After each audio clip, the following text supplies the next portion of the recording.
Welcome to EDT 540, Teaching and Learning Online. This PowerPoint is the beginning of our video lessons. It's a very simple lesson. It's basically a PowerPoint. So what I'd like you to do is I'd like you to go through the PowerPoint, try to identify where do you fit based on the concepts and based on the topics that are being covered here. As you go through each slide, start to ask yourself, okay, that looks like me, or no, that doesn't sound like me, or that sounds like I should be thinking in those terms. Online learning is not new. It's been called a lot of things throughout the years, but at its very core or basic level, it's distance learning. And distance learning has been around since the Bible, since the Vikings were trying to conquer the world. So, how a message is created and how it's communicated to others for the purpose of trying to learn something is not new. The methods and the mechanisms that's used, that's a little different. And we're in a very exciting period right now with education and with teaching and with learning from the point of view that there are a number of new computing devices that are allowing more and more learners to understand information, process information on their terms, when they need it, how they need it. So this first video lesson is a very basic lesson. This is the only slide that has any audio to it. As we get through the class, um, future weeks, you'll actually start to notice there'll be more video, picture in picture. There'll be more engagement by you, whether you look at a slide and take a quick quiz on the slide, or some kind of new kind of spin to online learning. If you have any questions, please contact me at any point. There's a lot of ways to get a hold of me, and have fun.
Um, the big part of online learning today has transitioned us from TV and training videos and videotapes.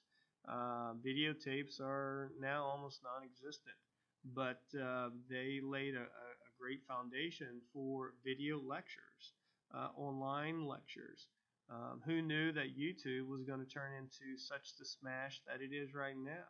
It started out as a basic two or three guys just trying to share some family videos.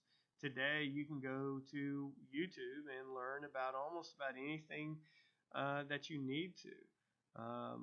I wouldn't suggest that you learn everything on YouTube, but YouTube is a great start to try and understand some new information about a particular topic. So in the beginning, even in the 80s or the 70s and the 80s, TV and video lectures were extremely important. What will that look like 5? When Bill Gates and Steve Jobs turned the world on its end with personal computers, that's when you really started to see a change in e-learning or online learning. A number of computing devices and companies have changed how we process information, how we save information.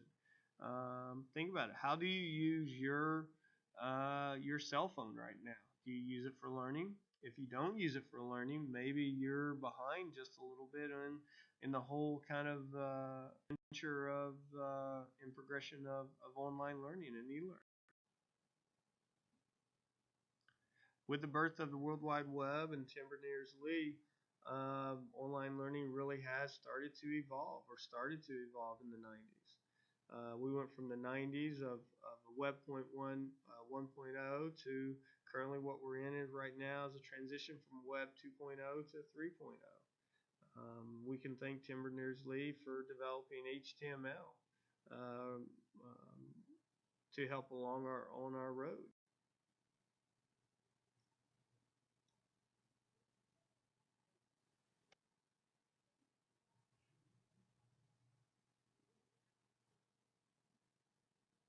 The benefits of e-learning.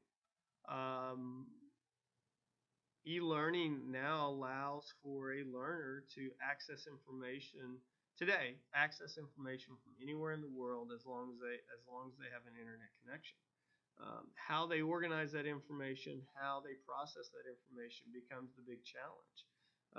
As instructional designers, content designers, subject matter experts, how do you structure information today that allows a person to learn real time, allows a person to process and save information so that they can use it later.